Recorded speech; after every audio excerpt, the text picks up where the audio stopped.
Hello everyone, welcome to our channel. This is Srishti Agarwal. तो यहाँ पर मैं कक्षा 9 के स्टूडेंट्स के लिए लेकर आई हूँ सब्जेक्ट सोशल साइंस, विषय सामाजिक विज्ञान का ये पेपर, जो कि आपको हेल्प करेगा आपके आगामी एग्जाम के लिए, और इससे आप अपना आकलन भी कर सकते हैं।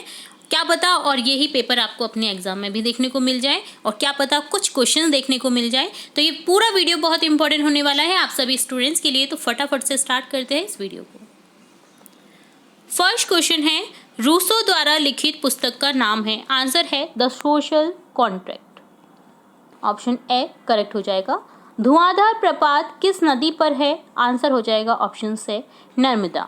हरित क्रांति का मुख्य आधार था, क्या था? HIV वाले बीज। अगला है, डेमोक्रेसी शब्द किस भाषा का है? डेमोक्रेसी शब्द किस भाषा का है? अंग्रेजी भाषा का। भारत में आम चुनाव कितने वर्ष के अंतराल के बाद कराए जाते हैं? 5 वर्ष के अंतराल के बाद।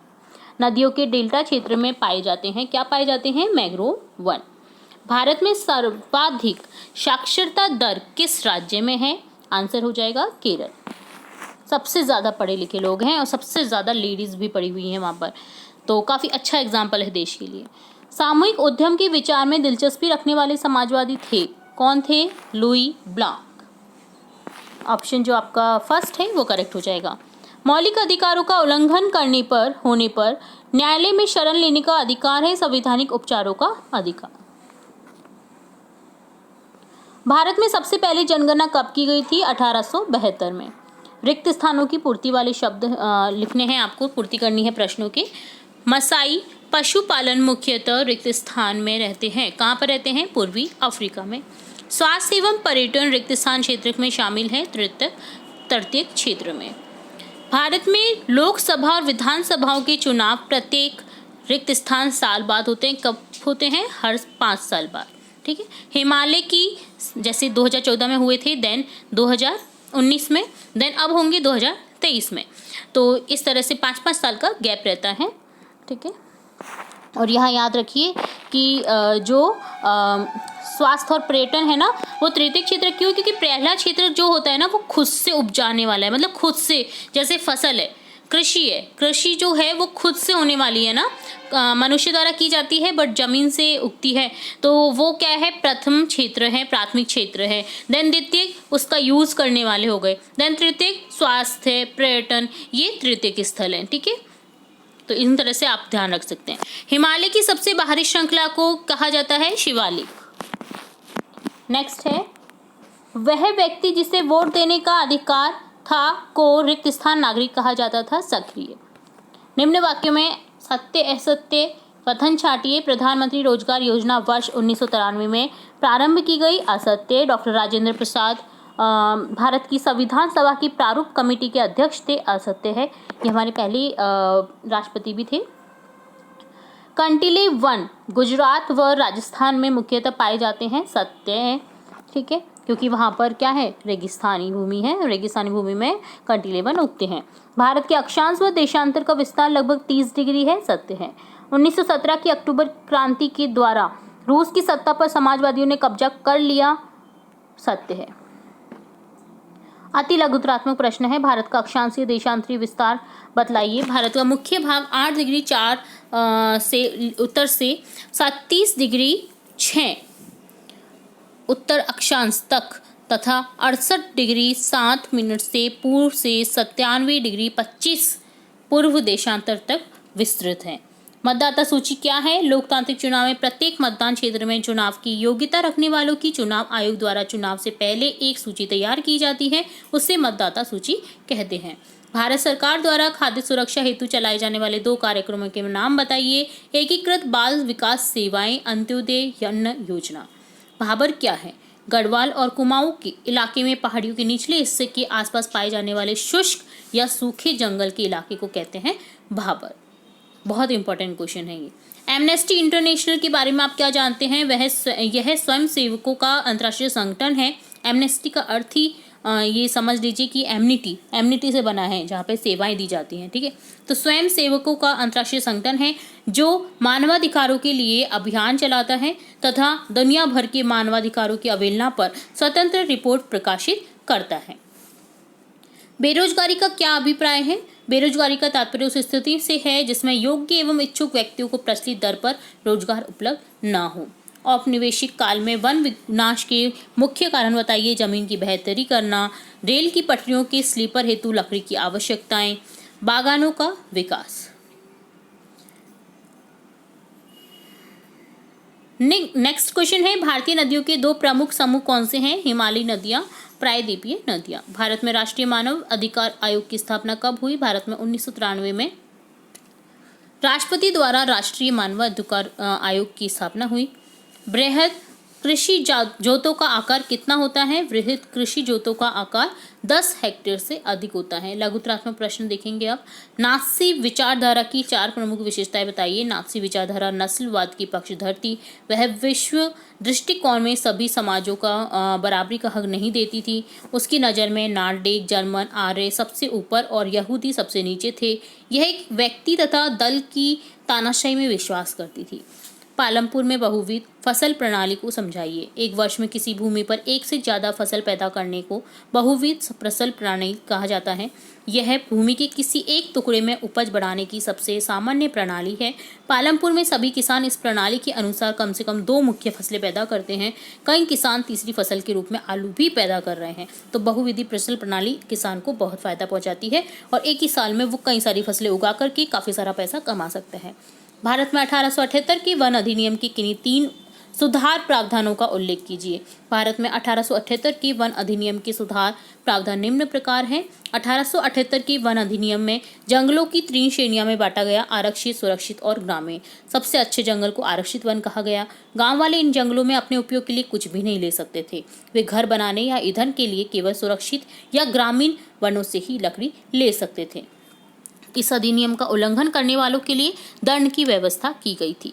भारत के पड़ोसी विदेशों के नाम लिखिए। तो पड़ोसी देश हैं हमारे पाकिस्तानी, अफगानिस्तान, चीन, नेपाल, भूटान, बांग्लादेश और म्यांमार, जिनसे सीमाएं भी मिलती हैं कई जो है भारत की। ठीक है, श्रीलंका और मालदीव भी हैं पड़ोसी देश। कुछ से सीमाएं मिलती हैं तो कुछ से नहीं मिलती हैं, बट वो पड़ोसी देश कहलाएंगे क्योंकि आसपास जितने भी देश पड़ते हैं वो सारे पड़ोसी ही हैं। ठीक है, तो चारों तरफ ये जो चारों तरफ भारत की जमीन के चारों तरफ जो देश है ना वो ये है। ठीक है, ये ध्यान रखिए। उष्णकटिबंधीय सदाबहार वनों की प्रमुख विशेषताएं लिखिए। तो उष्णकटिबंधीय सदाबहार वनों की प्रमुख विशेषताएं निम्नलिखित हैं। ये वन 200 सेंटीमीटर से अधिक वर्षा वाले क्षेत्रों में पाए जाते हैं। इन वनों में वृक्षों की ऊंचाई 60 मीटर या उससे अधिक होती है। इन वनों में सभी प्रकार की वनस्पति, झाड़ियां, लताएं उगती हैं। इन वनों में व्यापारिक महत्व के वृक्ष जैसे आबनूस, रबर, सिनकोना आदि मिलते हैं। हाथी, लंगूर, हिरण, बंदर आदि जानवर मिलते हैं। निबंधात्मक प्रश्न है जिसमें 36वां प्रश्न है, संवैधानिक उपचार के अधिकार पर एक संक्षिप्त टिप्पणी लिखिए। इस अधिकार के माध्यम से ही अन्य सभी मूलभूत जो अधिकार प्रभावी बनते हैं तथा राज्य की तानाशाही गतिविधियों पर नियंत्रण रखा जा सकता है। जब हमारी किसी अधिकार का किसी अन्य नागरिक तथा निजी निकाय या सरकार द्वारा अतिक्रमण किया जाता है तो हम इस संबंध में नीचे सीधे सर्वोच्च न्यायालय या उच्च न्यायालय से संपर्क कर सकते हैं। यदि विधायिका या कार्यपालिका की कोई कार्रवाई हमारे किसी भी मौलिक अधिकार को सीमित करती है, उसका उल्लंघन करती है, तो वह गैर कानूनी होगी। हम ऐसे कानून ऐसी नीतियों और सरकारी गैर सरकारी एजेंसियों जैसे बैंक, विद्युत बोर्ड, शैक्षणिक संस्थानों को चुनौती दे सकते हैं। नेक्स्ट क्वेश्चन है, ओलंप दे गूंज द्वारा तैयार किए गए घोषणा पत्र के कुछ मूलभूत अधिकारों का वर्णन कीजिए। ओलंप दे गूंज द्वारा घोषणा पत्र के प्रमुख मूलभूत अधिकार निम्न प्रकार हैं। औरत जन्मना स्वतंत्र है और अधिकारों में पुरुष के समान है। सभी राजनीतिक संगठनों का लक्ष्य पुरुष एवं महिलाओं के नैसर्गिक अधिकारों को सुरक्षित करना है। ये अधिकार है स्वतंत्रता, संपत्ति, सुरक्षा और सबसे बढ़कर शोषण के प्रतिरोध का अधिकार। समग्र संपुष्टता का स्रोत राष्ट्र में निहित है जो पुरुषों एवं महिलाओं के संग के सिवाय में कुछ नहीं है। कानून सामान्य इच्छा की अभिव्यक्ति होनी चाहिए। सभी महिला पुरुष नागरिकों का या तो व्यक्तिगत रूप से या अपने प्रतिनिधियों के माध्यम से विधि निर्माण में दखल होना चाहिए। ये सभी के लिए समान होना चाहिए। सभी महिला पुरुष नागरिक अपनी योग्यता एवं प्रतिभा के बल पर समान रूप से बिना किसी भेदभाव के हर तरह के सम्मान व सार्वजनिक पद के अधिकार हैं, हकदार है। कोई भी महिला अपवाद नहीं है। वह विधि सम्मत प्रक्रिया द्वारा अपराधी ठहराई जा सकती है, गिरफ्तार और नजरबंद की जा सकती है। पुरुषों की तरह महिलाओं को भी इस कठोर कानून का पालन करना चाहिए। भारत की जलवायु को प्रभावित करने वाले कारकों का वर्णन कीजिए। भारत की जलवायु को प्रभावित करने वाले कारक हैं अक्षांश। भारत जिन अक्षांशों के मध्य स्थित है उनका उसकी जलवायु पर गहरा प्रभाव पड़ता है। कर्क रेखा देश के मध्य भाग, पश्चिम में कच्छ के रण के लेकर के पूर्व में मिजोरम से लेकर गुजरती है। देश का लगभग आधा भाग कर्क रेखा के दक्षिण में स्थित है, जो उष्णकटिबंधीय क्षेत्र है। कर्क रेखा के उत्तर में स्थित शेष भाग उपोष्ण कटिबंधीय है, इसलिए भारत की जलवायु में उष्ण कटिबंधीय जलवायु और उपोष्ण कटिबंधीय जलवायु दोनों की विशेषताएं मौजूद हैं। ऊंचाई, भारत की जो भूमि की ऊंचाई है वे इसकी जलवायु को प्रभावित करती है। भारत के उत्तर में हिमालय पर्वत है और इसकी औसत ऊंचाई लगभग 6000 मीटर है। भारत के विशाल तटीय क्षेत्र की अधिकतम ऊंचाई लगभग 30 मीटर है। हिमालय मध्य एशिया से आने वाली ठंडी हवाओं को भारतीय उपमहाद्वीप में प्रवेश करने से रोकता है। इन्हीं पर्वतों के कारण अपेक्षाकृत उच्च अक्षांशों के बावजूद उत्तरी भारत में ठंड कम पड़ती है। वायुदाब एवं पवन, भारत में जलवायु तथा संबंधी मौसमी अवस्थाएं निम्न वायुमंडलीय अवस्थाओं से संचालित होती हैं। वायुदाब एवं धरातलीय पवनें, भारत में शीत ऋतु और ग्रीष्म ऋतु में वायु की दिशा पूरी तरह परिवर्तित हो जाती है। शीत ऋतु में हिमालय के उत्तर में उच्च दाब होता है। इस क्षेत्र की ठंडी शुष्क हवाएं दक्षिण में निम्न दाब वाले महासागरीय क्षेत्र के ऊपर बहती हैं। ग्रीष्म ऋतु में आंतरिक एशिया व उत्तरी पूर्वी भारत के ऊपर निम्न दाब का क्षेत्र उत्पन्न हो जाता है। इसके कारण गर्मी के दिनों में वायु की दिशा पूरी तरह से परिवर्तित हो जाती है। वायु दक्षिण में स्थित हिंद महासागर के उच्च दाब वाले क्षेत्र से दक्षिणी पूर्वी दिशा में बहते हुए विषुवत वृत्त को पार कर दाहिनी ओर मुड़ते हुए भारतीय उपमहाद्वीप पर स्थित निम्न दाब की ओर बहने लगती है। ये हवाएं ही दक्षिणी पश्चिमी मानसूनी पवनें कहलाती हैं। ये पवनें महासागरों के ऊपर से बहती हुई नमी ग्रहण करती हैं, भारत की मुख्य भूमि पर वर्षा करती है। ऊपरी वायु परिसंचरण, भारतीय प्रदेश में ऊपरी वायु परिसंचरण पश्चिमी प्रवाह के प्रवाह में रहती हैं। इस प्रवाह का एक मुख्य घटक जैठ धारा है।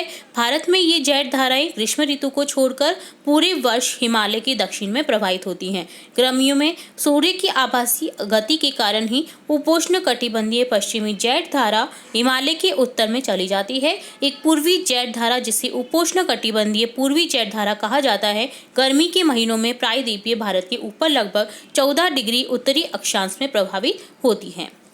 पश्चिमी चक्रवाती विक्षोभ तथा उष्ण कटिबंधीय चक्रवात, सर्दी के महीनों में भूमध्य सागरीय क्षेत्र में आने वाले पश्चिमी प्रभाव के कारण पश्चिमी चक्रवातीय विक्षोभ उत्पन्न होते हैं। ये भारत के उत्तर पश्चिमी भागों में वर्षा करते हैं। मानसून के लौटने के साथ साथ अक्टूबर और नवंबर के महीनों में उष्ण कटिबंधीय चक्रवात आते हैं। ये पूर्वी प्रवाह के एक भाग होते हैं। इनके द्वारा भारत के पूर्वी तट पर व्यापक एवं भारी वर्षा होती है। कोरोमंडल तट पर अधिकतर वर्षा इन्हीं चक्रवातों और अवदाबों से होती है। इस प्रकार उपरोक्त सभी कारक भारत की जलवायु को बहुत प्रभावित करते हैं।